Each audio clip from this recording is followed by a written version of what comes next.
खाम्फा बरगेरिया दाख्लि माबायाव जइन खालामनो थांनानै 7 तारिखआव मा होनदों जाथिखौ खौसे खालामस्लायनो जाथिखौ खौसे खालामस्लायनो खाम्फासो सोर बेलाय खाम्फाया दिल्लीयाव MA फरायगासिनो दंमोन जोंहा आन्दलन खालामबा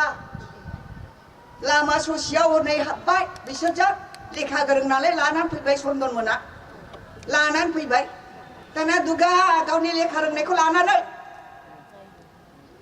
जाथिखौ बिसोर दाफिनस्लायनो खौसे खालामस्लायनो हागोन बियो हागोन जों जुदि नाजायोबा जोंसो हागोन जाथि खौसे लाबोनायनि जाउनाव मा खालामखो दिफेन बर'जों रायलायनानै ह खाम्फासो सिब जानांसिगौलायनो नायदो रायजो राजा नोंथांमोन मानियोसो नोंसोरो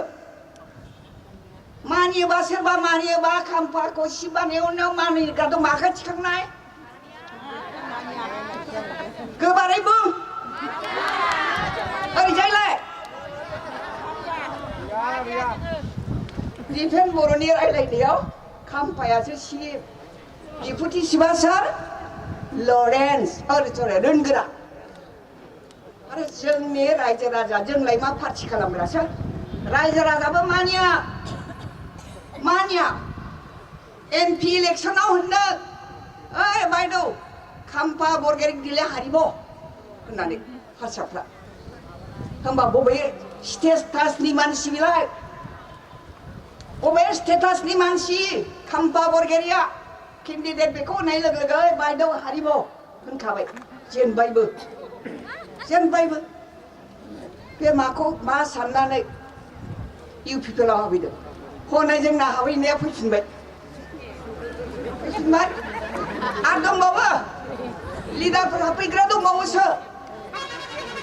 जोंनाबो हाग्रामा एसे सदन होनो नागिरो नालाय सोदोआ दा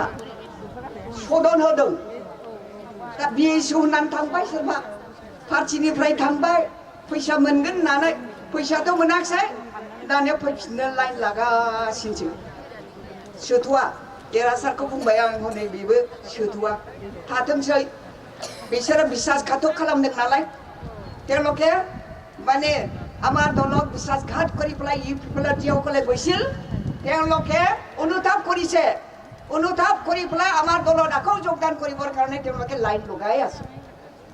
এতিয়া মুখে পায়